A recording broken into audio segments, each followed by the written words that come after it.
Hello viewers, स्वागत है आप सभी का मेरे यूट्यूब चैनल स्कूल ट्यूशन गुरुजी में। आज हम बात करें कार्यपत्रक 79 की, जो कि 1 फरवरी के लिए जारी की गई है। ये कक्षा 10 का विज्ञान विषय कार्यपत्रक है। बच्चे अपना नाम लिखेंगे, अपने कक्षा अध्यापक का नाम लिखेंगे। बच्चों, हमारा पाठ चल रहा है हमारा पर्यावरण, और आज हम इसमें पढ़ेंगे कचरा प्रबंधन के बारे में। तो चलिए बच्चों, देखते हैं, जानते हैं, समझते हैं कि आज के कार्यपत्रक में आपके लिए क्या खास और आज का कार्यपत्रक आपको क्या बताना चाहता है। तो बच्चों, हमारी जो दैनिक जीवन की गतिविधियाँ होती हैं, उनसे हमारे बहुत सारे काम होते हैं, और उनसे सारे कामों से हम कई सारी अपशिष्ट जो सामग्री है वो उत्पन्न होती है, जो कि हमारे किसी काम की नहीं होती, उसे हम फेंक देते हैं। अगर हम हमारी जीवन शैली में जैसे जैसे सुधार आ रहा है, उस सुधार से क्या हो रहा है कि ये जो अपशिष्ट पदार्थ की सामग्री है वो उसकी मात्रा भी बढ़ती जा रही है। अब इस सामग्री का अगर हम उचित उपयोग करें और डिस्पोजेबल बना दें, यानी कि ऐसा सामग्री जो एक बार इस्तेमाल करें उसे जो है दूसरी बार इस्तेमाल करने लायक बना दें, या किसी तरीके से हम चीज़ों को वापस इस्तेमाल कर सकें, तो ये बहुत ही अच्छा होगा। लेकिन इसके लिए कुछ चीज़ों को हमें समझना ज़रूरी है। तो समझने में सबसे पहले करते हैं कचरे के प्रकार, जो सामग्री के हिसाब से कचरा होता है उसे 2 भागों में विभाजित किया जाता है, उसे समझते हैं। पहला है जैव निम्नीकरण अपशिष्ट और दूसरा है अजैव निम्नीकरण अपशिष्ट। तो जैविक प्रक्रिया द्वारा तोड़े जाने वाले पदार्थ जैव निम्नीकरण अपशिष्ट कहलाते हैं, जैसे कि फल और सब्जी के छिलके, कागज, जूट, गोबर आदि। और अजैव प्रक्रिया द्वारा टूटे हुए पदार्थ जैसे वो क्या कहलाते हैं, अजैव निम्नीकरण अपशिष्ट कहलाते हैं, जो कि प्लास्टिक, पॉलिथीन, धातु आदि हैं। ठीक है। अब इन्हें निपटान के तरीके अगर देखें तो निपटान के तरीके हमारे पास कई सारे हैं, जैसे कि बायोगैस संयंत्र हो गया, भूमि भरण हो गया, सीवेज ट्रीटमेंट हो गया, कंपोस्टिंग हो गया। तो बायोगैस ट्रीटमेंट में क्या कर सकते हैं, बायोगैस और खाद के उत्पादन के लिए जैव नवीनीकरण सामग्री का उपयोग किया जाता है।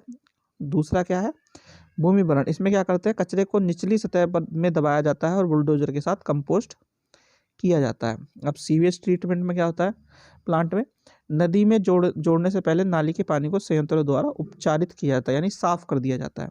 फिर है कंपोस्टिंग।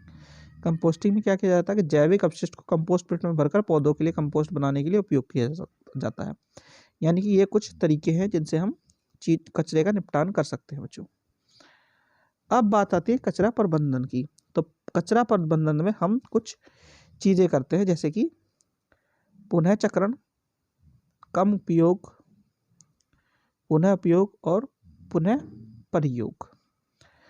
तो पुनः चक्रण में क्या करते हैं, इसका मतलब है कि आप प्लास्टिक, कागज, कांच और धातु की वस्तु को इकट्ठा करते हैं और ताज़ा प्लास्टिक, कागज, कांच या धातु को संश्लेषित करने के या निकालने के बजाय इन आवश्यक चीज़ों से उन्हें रिसाइकिल कर लेते हैं। इसे बोलते हैं रिसाइकिल भी बोलते हैं बच्चों से। ठीक है बच्चों।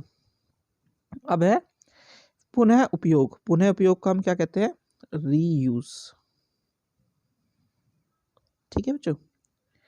अब रीयूज में क्या होगा बच्चों कि यह वास्तव में पुनः चक्रण से भी बेहतर है, क्योंकि पुनः चक्रण की प्रक्रिया कुछ ऊर्जा का उपयोग करती है। पुनः उपयोग रणनीति में आप बस चीज़ों को बार बार फेंकने या बार बार उपयोग करते हैं, यानी कि उसे फेंकने की जगह आप उपयोग कर लेते हैं।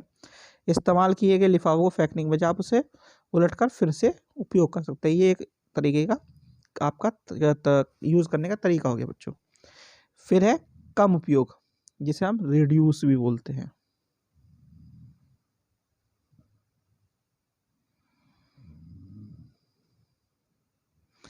अब इसमें क्या होगा बच्चों, इसका मतलब है कि जिन चीज़ों का आपको आवश्यकता नहीं है, उन उत्पादों को स्वीकार करने या खरीदने से इनकार करें, जो आपको और पर्यावरण को नुकसान पहुंचा सकती है। एकल उपयोग प्लास्टिक बैग को हम ना कह सकते हैं, इसमें प्लास्टिक के को हम नो कह सकते हैं बच्चों। फिर है पुनः प्रयोग। इसका मतलब है कि जब किसी उत्पाद का प्रयोग मूल उद्देश्य के लिए नहीं किया जा सकता, तो ध्यान से सोचें और उसे किसी अन्य उपयोगी उद्देश्य के लिए उपयोग करें।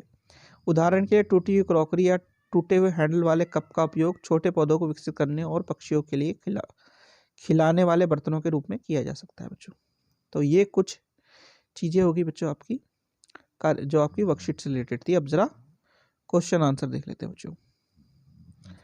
सबसे पहला क्वेश्चन आपका, आप अवशिष्ट निपटान की समस्या को कम करने में कैसे मदद कर सकते हैं, कोई भी 2 तरीके बताएं। तो अवशिष्ट निपटान की समस्या को जो कम करने का तरीका है, उसमें आपके ये 4 तरीके हैं बच्चों। आपको जो 2 अच्छे लगे वो उसमें से आप लिख सकते हैं, ये आपका आंसर है। चलिए अगला प्रश्न देखते हैं बच्चों। हमारे द्वारा उत्पादित अजैव नवीनीकरण कचरे के कारण होने वाली समस्याओं को सूचीबद्ध कीजिए। तो इससे कई सारी समस्याएं हो सकती हैं बच्चों।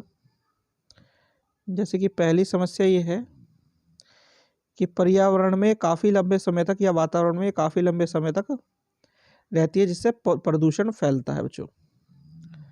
दूसरा क्या है, अगर पन्नियाँ वगैरह की बात करें, पन्नियाँ वगैरह इस तरह की चीज़ें हैं, तो वो जो हमारे जीव जंतु है, जैसे कि गाय हो गया, भैंस हो गया, इनके शरीर में जा करके इन्हें भी नुकसान पहुंचा रही है।